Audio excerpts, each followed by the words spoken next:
Hello friends, welcome to vocab with Nikunj. चलिए शुरू करते हैं आज के एडिटोरियल का एनालिसिस। तो जो सिलिकॉन वैली बैंक का एपिसोड हुआ, जिन लोगों ने अखबार में पढ़ा होगा, उसके बारे में है ये कि क्या क्या इससे लेसन्स इंडियन गवर्नमेंट सीख सकती है। ठीक है, या कोई भी सीख सकता है। Reserve bank of India, sorry, should ensure banks are protected from global contagion and mismanagement. Contagion का मतलब जनरली हम कोई जब बीमारी होती है ना, जैसे कोविड-19, उसके लिए यूज करते हैं, जो कि छूने से फैलती है या फिर साथ रहने से फैलती है। राइट, सर्दी जुकाम है, ये सब चीजें। तो जब एक बैंक फेल हो रहा है और उससे किसी और बैंक का ट्रांजैक्शन है या किसी कंट्री के बैंक्स का ट्रांजैक्शन है, जैसे यूएस गवर्नमेंट में एक बैंक फेल हुआ यूएस में, और इंडियन बैंक्स भी कुछ ट्रांजैक्शन है उसकी वजह से फेल लगे, उसे कहेंगे contagion, the communication of an attitude और emotional state among a number of people. ठीक है, यहाँ तो पीपल की बात हुई है, लेकिन यहाँ पे एक्चुअली बैंक्स की बात हो रही है। Banks as entities. ठीक है, तो उसके बारे में। ठीक है, तो रिजर्व बैंक को इंश्योर करना चाहिए कि बैंक जो है वो ग्लोबल कॉन्टेजियन से प्रोटेक्टेड हो और मिसमैनेजमेंट से भी प्रोटेक्टेड हो, प्रॉपर्ली मैनेज करें। अब फर्टलिंग बैंक मतलब ऐसा बैंक जो भी फर्टर कर रहा है, जो कि उसने कुछ मिस्टेक कर दिया है। ठीक है, जैसे मतलब यूएस के वेस्ट कोस्ट पे spark the deja vu moment. Deja vu moment क्या होता है? जैसे कि आपको कोई फीलिंग आती है कि आपने इसे पहले महसूस किया है, उसे डेजा वू बोलते हैं। ठीक है। Across global market. तो जिन लोगों को 2008, 9, 10 में जो लोग रहे होंगे और न्यूज़ वगैरह पढ़ा होगा, तो उसमें बात हुई थी 2009 में कि लेमन ब्रदर्स कोलैप्स कर गया था यूएस में। राइट, तो जैसे लेमन ब्रदर्स कोलैप्स किया था, उस समय ग्लोबल क्या बोलते हैं उसको, रिसेशन आया था। राइट, और उन लोगों ने बहुत ही पुअरली इन्वेस्टमेंट वगैरह किया था लेमन ब्रदर्स ने।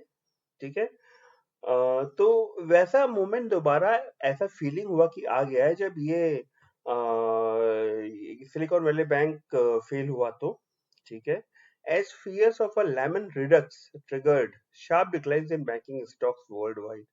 तो वही जो मैंने बात बोली, लेमन रिडक्स। रिडक्स क्या होता है? Redux is an adjective. ठीक है, तो किस नाउन को क्वालिफाई कर रहा है? लेमन को। तो जो फियर था, डर था कि लेमन वाली चीज दोबारा होने वाली है। समझ में आ गई बात? तो रिजर्व याद रहेगा, रिडक्स याद रहेगा। और जब ये बैंक कोलैप्स हुआ, उससे क्या हुआ कि लोगों का ये जो ट्रस्ट है वो बैंक के स्टॉक्स में और बैंक में ओवरऑल घटने लगा। उन्होंने अपने अपने शेयर बेचने शुरू कर दिए। इससे क्या हुआ? जब इकोनॉमिक्स में क्या होता है, जब सप्लाई डिमांड सॉरी जब डिमांड कम हो जाती है तो दाम जो है वो गिर जाते हैं। राइट, तो डिमांड जब कम हुई तो उनके स्टॉक्स भी गिरने शुरू हो गए। राइट, एंड उन्होंने ये भी देखा कि जिन लोगों ने बैंक में पैसे लगाए थे, इन्वेस्टर्स ने, they made a beeline for safe haven of assets such as gold.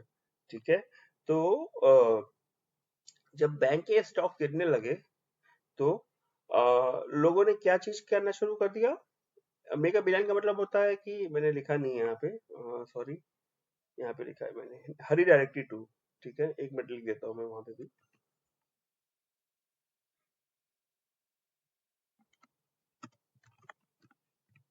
हाँ, तो उन्होंने क्या करना शुरू कर दिया, उन्होंने जल्दी जल्दी अपने पैसों को गोल्ड में लगाना शुरू कर दिया। ठीक है, मेक अ बिलाई मतलब कि जल्दी जल्दी करना कुछ।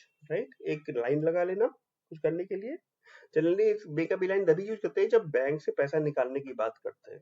ठीक है, सेफ हेवन, इस हेवन को, हेवन जो कि ब्रह्मांड होता है, उससे ब्रह्मांड नहीं, सॉरी, स्वर्ग होता है शायद, या स्वर्ग होता है, उससे कंफ्यूज मत होइएगा। ये हेवन मतलब शेल्टर है कोई भी चीज का।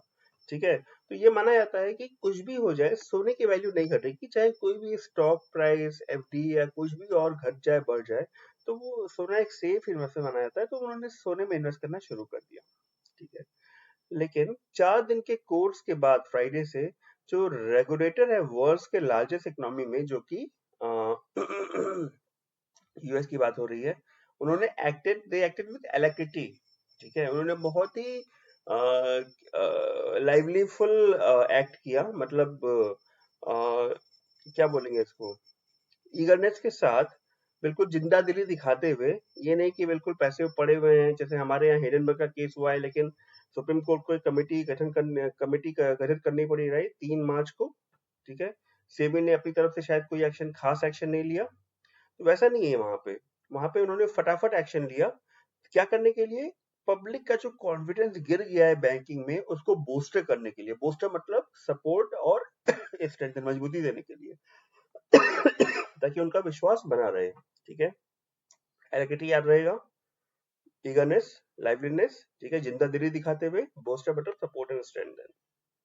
उसके बाद नेक्स्ट वर्ड है इन कॉन्सर्ट विद। अब समझिए कि अगर ये इन कॉन्सर्ट विद आपके रीडिंग कॉम्प्रिहेंशन में आता है, तो इसका कुछ म्यूजिक कॉन्सर्ट से कुछ लेना देना नहीं है। ये एक्चुअली एक इडियम है। इसका मतलब होता है एक्टिंग ज्वाइंटली, ठीक है।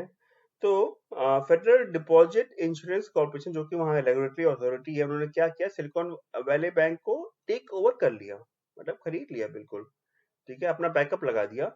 और टुक control of New York based signature bank, ठीक है। और सिग्नेचर बैंक को भी इन्होंने कंट्रोल उसका ले लिया। और फेडरल रिजर्व के साथ, ठीक है, फेडरल रिजर्व के साथ मिलकर, इन कॉन्सर्ट विद, याद रहेगा, इन कॉन्सर्ट विद, साथ साथ। तो फेडरल रिजर्व और फेडरल डिपॉजिट इंश्योरेंस कॉर्पोरेशन मिलकर इन्होंने यहाँ पे काम किया है, और ट्रेजरी डिपार्टमेंट के भी, ठीक है।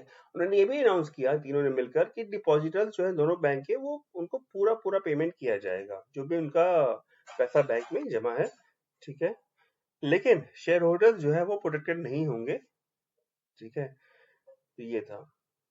उसके बाद next what is resilient. Resilient जब यूज करते हैं, जब मान लीजिए किसी सिटी में कोई बॉम्ब अटैक हुआ और सिटीजन्स अगले दिन दोबारा काम पे अपना वापस जाना शुरू कर दिया, मतलब उनके अंदर जो है वो कोई भी एडवर्सिटी होती है, कोई भी अनटोवर्ड इवेंट होता है, उससे लड़ने की क्षमता है, ठीक है, उससे रिकवर करने की क्षमता, उसे रेजिलियंट कहते हैं। तो मंडे को यूएस प्रेसिडेंट जो बिडेन ने क्या किया? नेशन को रीएश्योर किया। देखिए उनके जो प्रेसिडेंट है वो भी लाइन पे आ गए, और ग्लोबल मार्केट पे, कि यूएस जो है वो committed to maintaining a resilient package. कुछ भी कोलैप्स वगैरह हो जाए, यूएस रिकवर के बैंक रिकवर कर जाएंगे और बैक टू ट्रैक हो जाएंगे, बैक ऑन ट्रैक हो जाएंगे, right. Next word is glean, as a verb use हुआ है यहाँ पे। तो लिखा है कि why the coordinated steps have at least for now restored a degree of calm. देखिए डिग्री ऑफ काम वहां पे वापस भी आ गया, ठीक है। किसकी वजह से? जो कोऑर्डिनेटेड स्टेप्स है प्रेसिडेंट की तरफ से, फेडरल रिजर्व की तरफ से, फेडरल इंश्योरेंस कॉर्पोरेशन जो भी है उसकी तरफ से, ठीक है। लेकिन यहाँ पे लेसन्स जो है वो सीखने वाले हैं, और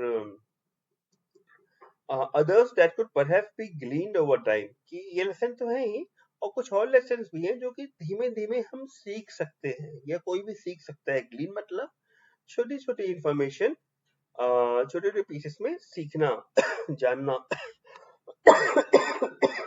sorry. Next word is distress. Distress का मतलब होता है स्टेट ऑफ एडवर्सिटी। कोई भी डेंजरस जगह, या फिर अनुकूल परिस्थिति ना होना, प्रतिकूल परिस्थिति को डिस्ट्रेस बोलेंगे, ठीक है।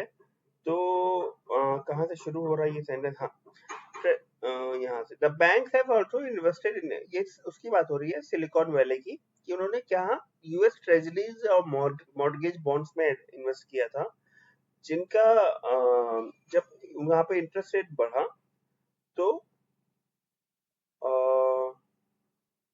recent sharp interest rate increases by inflation, battery central bank accumulated unrealized losses, और ऐसे अनरियलाइज लॉसेस हो गए जो कि सेंट्रल बैंक ने अक्यूमुलेट कर दी थी, जिनको जो बहुत कॉस्टली होने लगे लिक्विडेट करने के लिए, इन अ डिस्ट्रेस सिचुएशन, एक एडवर्सिटी वाली सिचुएशन में, एक प्रतिकूल स्थिति में, कि कुछ दिक्कत हो जाएगी तो वो लिक्विडेट कर पाएंगे।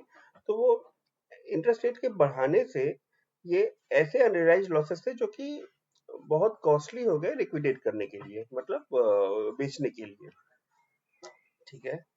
उसके साथ साथ, और रन ऑन का मतलब होता है कि एक ऐसी सिचुएशन जहाँ पे बहुत सारे लोग कुछ खरीदना चाहते हैं एक ही साथ। तो डिपॉजिट्स बहुत सारे लोग खरीदना चाहते हैं एक साथ, राइट। तो ये भी हुआ था, और ये क्या किया? प्रूव टू बी अनडूइंग, मतलब कि ये जो रन ऑन सिचुएशन डिपॉजिट्स था जो वो बेच रहे थे, वो वही इसका काल बन गया। काल मैं क्यों कह रहा हूँ अनडूइंग, मतलब इसके खत्म होने के प्रोसेस को शुरू कर दिया उसने, इस बैंक के खत्म होने के प्रोसेस को, ठीक है। ये अनडूइंग का मतलब है यहाँ पे, राइट। उसके बाद आगे बढ़ते हैं। Next is a phrase unable to see the wood for the trees या can't see the wood for trees. इसका मतलब होता है कि चूंकि आप किसी चीज में बहुत ज्यादा इन्वॉल्व हैं तो आप चीजों को ठीक से देख नहीं पा रहे हैं। अब मान लीजिए कि एक जज है, उनके ऊपर कोई केस चालू होता है, और वही उसको या कुछ उनके ऐसा केस है जिससे वो उनके कोई रिलेटिव जुड़े हुए हैं, तो वो उस केस को ठीक से देख नहीं पाएंगे शायद, क्योंकि वो बहुत पूरी तरह से उसमें डूबे हुए हैं। तो उसको कहेंगे unable to see the wood for the trees. ठीक है, तो ये एक फ्रेज है।